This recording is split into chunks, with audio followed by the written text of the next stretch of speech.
All right, as promised, we are back. Now let's get on to some interesting conversation between Dr. Anita Madok, MD, Open Space Consulting, in conversation with Ms. Meena Ganesh, founder and CEO and managing director at Portier Medical, in a fire chat.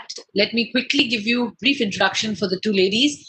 Dr. Anita Madok is the managing director of Open Spaces Consulting in Mumbai, a global professional HR systems expert, people's person, creative thinker, writer, much sought after speaker, behavioral scientist, and experienced trainer. Wow, so much in one person. Anita has coached for over 15 years and professionally for the last 7 years, with an emphasis in coaching for women in management boards. Anita also coaches CEOs, senior executives, and professionals who face significant challenges navigating fast-changing environment. She is a recipient of the British Evening Scholarship from the UK Foreign and Commonwealth Office. Her corporate career in India spanned over 12 years with the DCM Group's SRF and FMCG major, Marico Industries. Welcome, Anita. Let me also quickly brief you about Meena.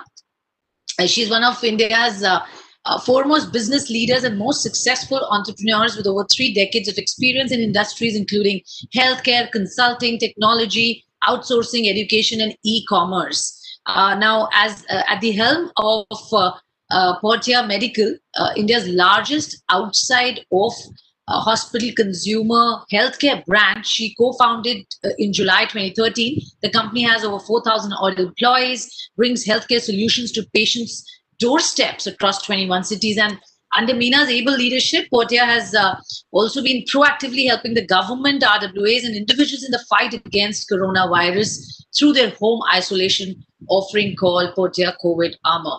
All right, ladies, over to you both. We're looking forward to some very engaging conversation. Neeta.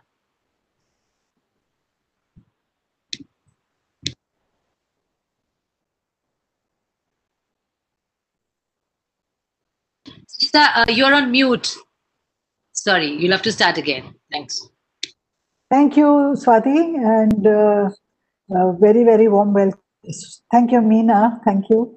And for a very, very warm welcome to you today here on this platform, She Matters. We had a She Matters for the first time last year, and it's become the flagship event for the IWN in Maharashtra. And this is the first time, of course, we are doing it virtually. You heard a lot of conversation about COVID, and how all battlefronts and how women at home are being impacted by COVID. So, Meena, my first question to you is, Portia Medical Healthcare, I have gone to your website and I have studied that. I'd love to know more about, how does the healthcare work for a consumer, for a woman who's logging in, and how does she make full use of your portal and of your services? And how has COVID impacted your business and your trends in the medical profession? Could you answer my question, please? Sure. Thank you, Anita, and thank you, CIIWN Maharashtra. We started Portia in 2013 with a view of focusing on outside of hospital healthcare. By that, what I mean is that the healthcare needs of people are not restricted to the few times that they go into a hospital for something which might be fairly significant, positively significant, like delivering a baby, or something which is relating to a health issue which needs hospitalization or hospital care. Healthcare is throughout our lives. Healthcare needs to happen at the time when we need it, at the place that we need it, and doesn't necessarily require us to always go to a facility. Well, keeping that in mind, we had set up Portia in 2013, like I said, and over the last 7 years now, we are present across the entire country, across all the major cities. We support primary care, any chronic disease management that people have, post-hospitalization care, as well as caring for senior citizens.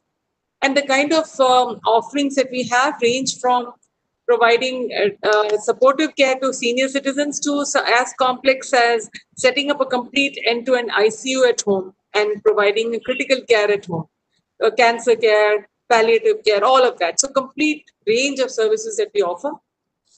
What about You can COVID? reach out. Yes, What about COVID? Yes, I will come to COVID in a second, Anita. Just hang on. So you asked, first part of your question was how do people access our service? So I was going to answer to that. Of course, if they come to our website, they can leave a number and we'll reach out to them and figure out what they need. Apart from that, a lot of hospitals and doctors also refer patients to us if they need any outside of hospital healthcare. So that's how they access the Portia services. Now, speaking about COVID, over the last 7 months, we've been working with a number of different state governments in helping them manage COVID positive patients who are home isolated. COVID positive patients, about 85 to 90% of them are either completely asymptomatic or have very mild symptoms, which does not require them to be hospitalized. They can very well be cared for at home. So that's a program that we innovated along with one of the state governments and put the whole process in place, including how they would be monitored daily, what is the technology platform required, what are the doctors supposed to do, and what is the on-ground work that needs to be done. So this is something that now, since then, we have worked with 6 different state governments, and about 1.8 lakh patients have been, COVID positive patients have been treated by us.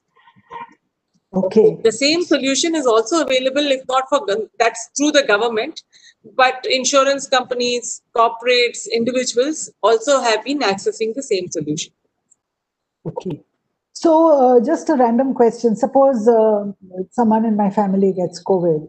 I can log in to your website and I can requisition the COVID care package? Yes, exactly. And what is the cost impact like, I mean, for an average middle class family? So depending on how, what is the patient condition and what kind of services they need, it can vary anywhere between 5,000 rupees for the entire 10-day period to significantly more if they are pretty sick and they need medical equipment, they need a nurse at home. It can vary. But at the start typically is about 5,000 rupees for a 10-day to 14-day monitoring package. Okay. So that's wonderful. All the people who are in this audience today, men and women, at least they know they have some place to go to if, God forbid, COVID happens to them or any of their loved family members. Sure. So I'd like to move on. And, Meena, you have been very inspiring personality for so many people. You've been a serial entrepreneur. And I want to go back to where it all started. When did you first think of yourself as a career woman and a working woman? Was it during your days at the IIM Calcutta, or was it sometime after that? Or where did your dreams really begin? Well, I grew up in a fairly conservative family with nobody who had worked or had a career in my family directly or close by. So I was one of the early career women in my family and my generation. So it was not that there was someone to guide me and say, hey, this is how you can build your career. So it was more of that of exploration. Once I went to IIM and once I started to work, I realized my own potential. I realized the opportunities, and I also realized that it is indeed possible for me to take care of the family, bring up my children, as well as continue to build a career. That confidence came as I went along my journey of my career. I started in 1985. I graduated from IIM Calcutta, and over the last 35 years, my career has seen very, very different kinds of directions. I was to work with NIIT, then I was with Pricewaterhouse, and I went to Microsoft, and I was working there for a few years. And then I felt that I wanted to start up a new company. So that was the first of my startup experiences, which was in the year 2000. And then I continue to do more of this. That's wonderful. So for the benefit of all our viewers, would you just briefly share a little bit of data on, your first venture? And, I know I've read your resume, but the audience would love to know what gave you the dream to start up, setups like Tutor Vista and work with Pearson, and And then after that, so many more startups that you have promoted. Sure. Happy to do that. Yeah. So in 2000, I started my first startup company, which was called Customer Asset, in the area of business process outsourcing (BPO). That was the time when we were one of the early BPOs, probably one of the first BPO companies in India.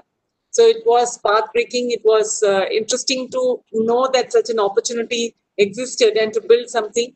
It also required a lot of working with the ecosystem, be it the supply base, which is the employees who we needed to recruit, working with their parents to convince them that this was a good career for their children, to clients to outsource work to India. So it was a completely new business for the country, and we were at the forefront of it. So it was very exciting and path-breaking.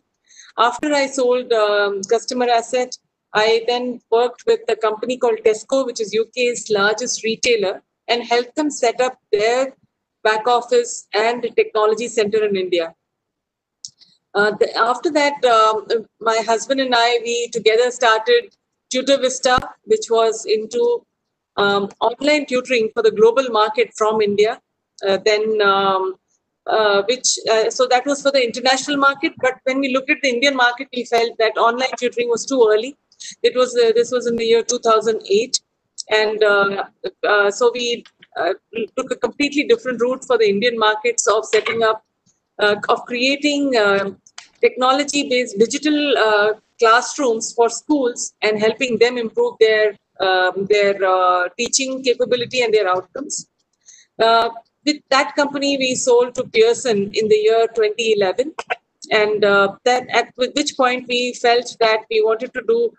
There were a lot of very exciting ideas, and instead of being wedded to just the one and completely spending all your time on that, we decided to do what we called as parallel entrepreneurship and started multiple companies. The Big Basket is one of the companies we had promoted, which we still are part of, Bluestone. And then in the year 2013, I promoted Portia. We felt that there was a big opportunity in the healthcare space. We wanted to build something unique there. Alongside that, there are another about 8-9 companies. Totally, we have a portfolio of a dozen companies in our family portfolio. Big Basket, Bluestone, Portia, Housejoy, Home Lane, Fresh Menu, Verloop, and a few others which are smaller, which people may not know about. So, Nidhi, one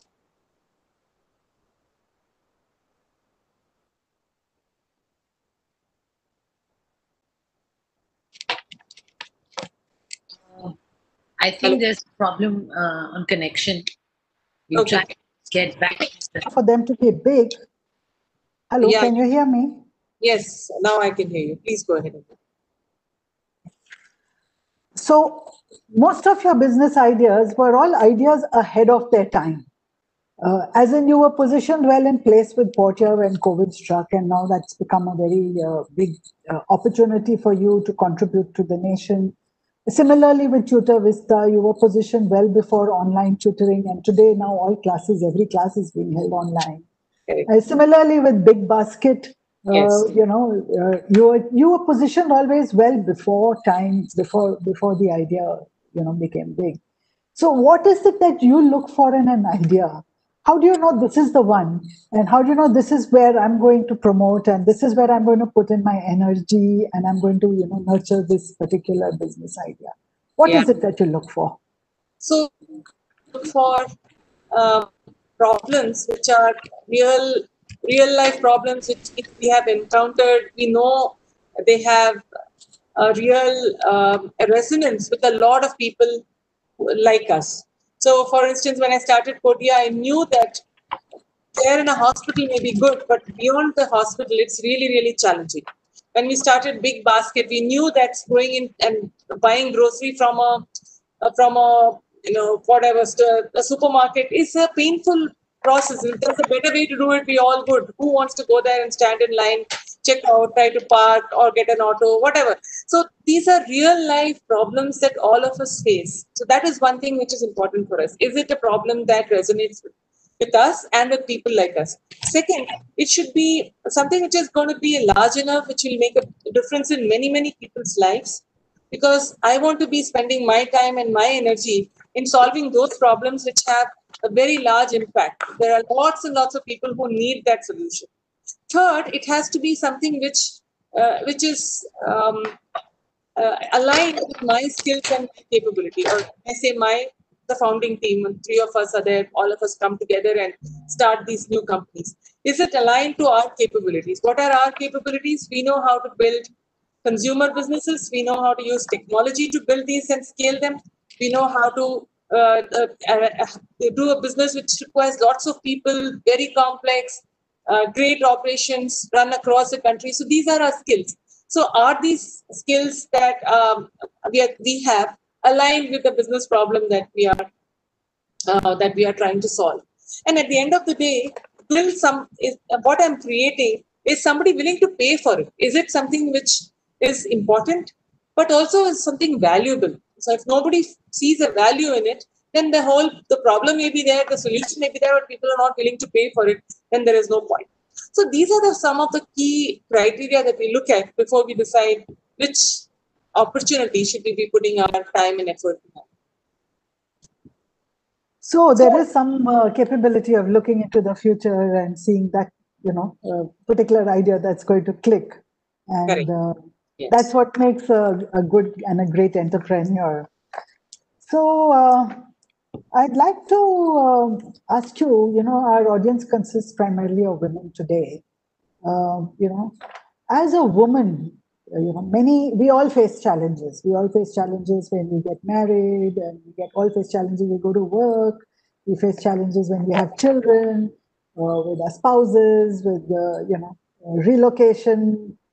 So could you share a bit of your story, on how it was for you as a woman on this journey of being a serial entrepreneur and a successful serial entrepreneur at that? No, of course, like any other woman, I have had my own life-changing moments, whether it is, of course, as it happens, my career started with, and my marriage sort of coincided. So I didn't have to do the first bit of it, that is relocation or marriage. That did not happen because I relocated, married, and started working together. So all of that started at the same time. So that was, I suppose, one of the many points of disruption that did not happen in my case. But after that, each of those other disruptions were there. My husband moved to a different city. For a year, I did not move. Then I moved, and he moved back. What do you do? So all of these funny things happened to me. Then, of course, babies. I had, of course, fantastic family support. My mother-in-law has always been with us. My mother has come in at every point in time to support any changes in my life. I moved to Bangalore with my daughter, who was 6 years old. My mother came and ran my household, whereas my husband's household was run by my mother-in-law. So all these, the extended family support has been phenomenal for us. But at the end of the day, I think what has always stayed with me is that ultimately, what do I want to do? If I want to do this, then I will find a way around it. I will talk to people. I will convince people. I will convince people in my family, friends, for neighbors, whoever I need to take help from, so that I can continue to do what I want to do. So first and foremost, I believe that what a lot of women sometimes lose out on is their own self-confidence and self-conviction that this is the path that I do wish to follow. I'll give you an example. When I started my first startup, Customer Asset, it was in the year 2000, and my son was born about 6 months prior to that. So I had a 6-month-old baby in hand, and I was running a BPO which runs literally 24-hour operation. It was extraordinarily challenging, but I had decided that I wanted to do it, so I had to find a way. If it meant little sleep, if it meant going to work at 11 in the morning, coming back at 5, spending an hour, and then going back again to office at 7 p.m. and staying till 2 in the morning and coming back. That's what it takes. That's what it takes. So you have to decide, and you have to make the rest of the ecosystem and the universe work in your favor. That's something that I have learned along the way. And I've also realized that I don't need to be a superwoman. I don't have to make sure that everything works at all points in time. What are my priorities at that point in time in my life? I have to ensure that that gets done. Now, as I'm in my 50s, I'm back into caring for people.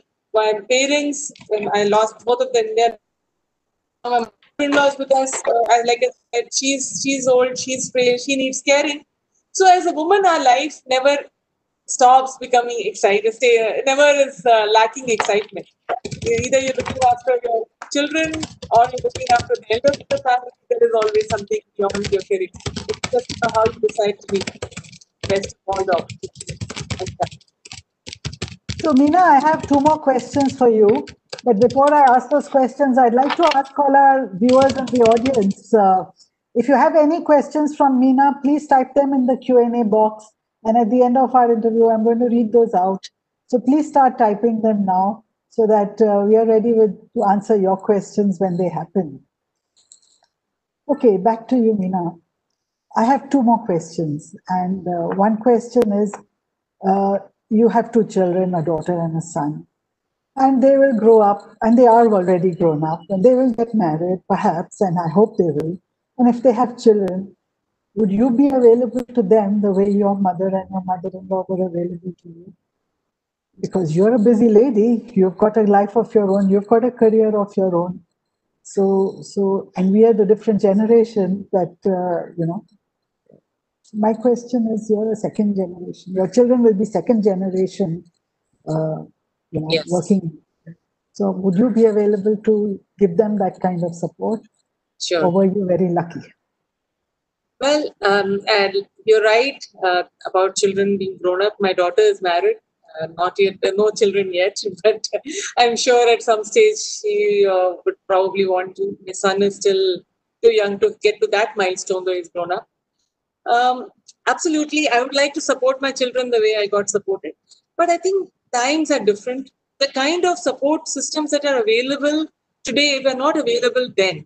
There was the concept of daycare when my children were born were completely non-existent, nor were they were reliable. I would not have been able to put my kid into a daycare at that time because there were so few. There were horror stories about daycare. Now it is not so. There are daycares with say CCTV and so on and so forth. So the whole situation is different today. The availability of help is also different. The availability of good quality help today is also there, which was not the case.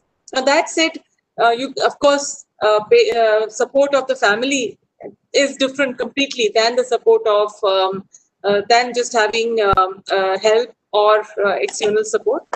I also believe that children today feel differently. They want to be fairly much more independent. They are not necessarily assuming that your parents will drop everything, hop on a plane and come. They want to take care of their requirements. So depending on what the needs are, I am available for them for sure. No doubt about that. Okay, that's amazing. And perhaps there's a business opportunity there too, in quality daycare services.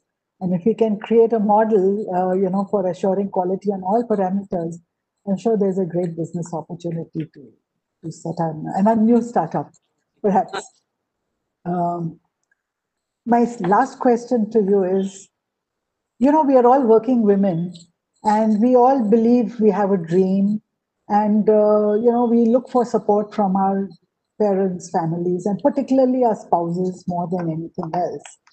And 99.9% of the women who are in the audience here today, they will all have, spouses who support them or otherwise in doing their work and in going out there to work. Sometimes the spouses support, sometimes they don't support.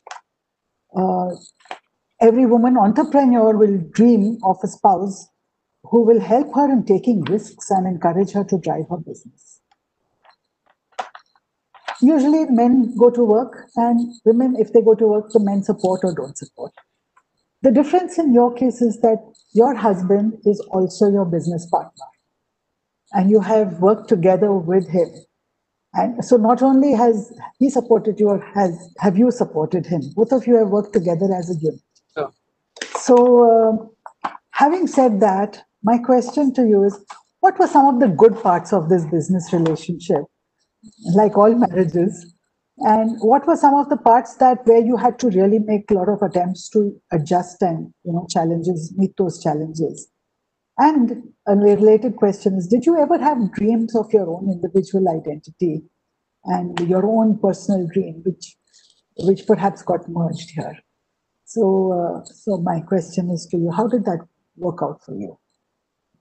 So before I answer the question that you asked, I will say this, that the best career decision a woman can make is to choose the right husband. Absolutely no doubt about that. So I think there's a very nice article about Ruth Bader Ginsburg. You might have. She was, of course, Supreme Court Justice, and she's always said that the best decision that she ever made was to marry Marty Ginsburg, and I think that's true for many of us. In fact, that article goes on to say, is your husband your Marty Ginsburg? So, I would say my husband has been, and I've been lucky to have the right partner. But coming back to your question is, how is it to work with your spouse and how to be the business partner with your spouse? That the two of us have very different capabilities that we bring to the table. So, the skill sets that I bring, skill sets that he brings are so complementary that it helps. If we were doing exactly what the other one would be doing, then the 2 plus 2 would not have become 22. It would have just remained 4. Then the benefit of coming together would not have been so obvious. So that's one thing. The second, because we come with some very different skill sets and capabilities, we respect each other.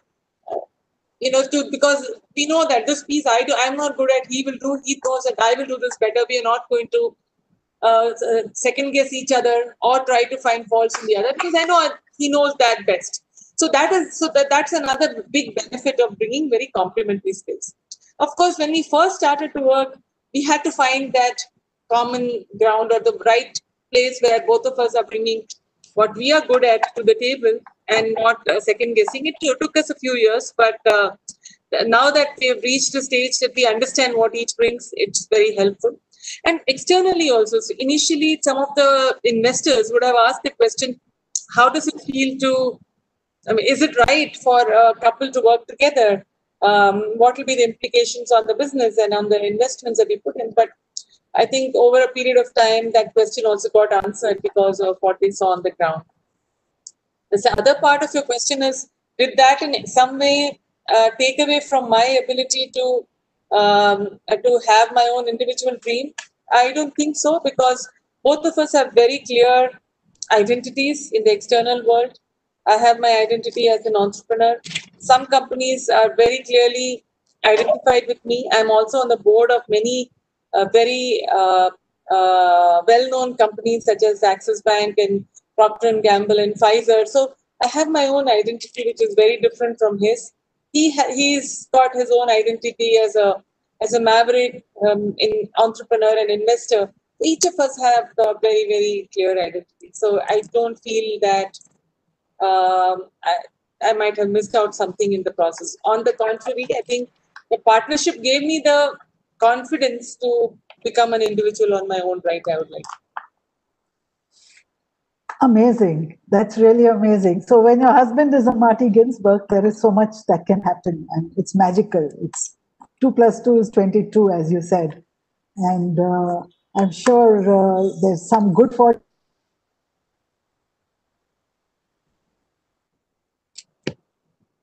own individual identity, and that's amazing. So I will hand over to do I hand over to Swati for this? This is yes. So would you okay? One before we go, is there one last question, Meena? Just some words of advice to all the women out there. Because you have had such an inspirational career and such an inspirational life. So just some words of advice and inspiration to the audience out there. Well, there are other very, very capable and very accomplished women on the panel, so I'm not sure that there's something that I'm going to say which they will not be adding to. But I'll just talk about some of my own principles, if I may. One, And firstly, be very clear what you want out of your life. Every path has its own advantages. Every path is fine if that's the path that you choose, and you're not being pushed into that path because you believe that uh, you're a victim of circumstances, or you have to be pushed by circumstances. Circumstances may have uh, moved you in certain direction, but if you're very clear which path you want to take, you will always find your way back. That's one thing that I'd like to say. Secondly, um, there is no, one doesn't have to keep on going in the career in only one direction.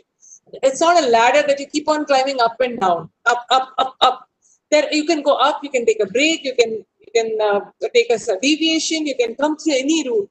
Each of us has to find our route to our objective or our happiness. Third thing is that remember that life is a marathon. Your career is a marathon. So while yes, you want to run really fast and you feel that you want to become the youngest CEO or youngest divisional manager, whatever it is, but life is a marathon. And so long as you're optimizing for that long distance run, you will pace yourself appropriately.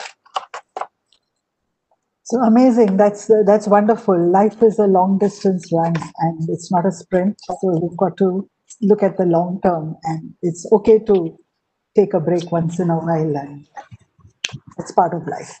Thank you so much, Meena. I'll hand over to Swati. I don't see any questions in the question panel. So I'm going to hand over to Swati. Swati, over to you. Thanks, Anita, and thank you, Meena, for these very important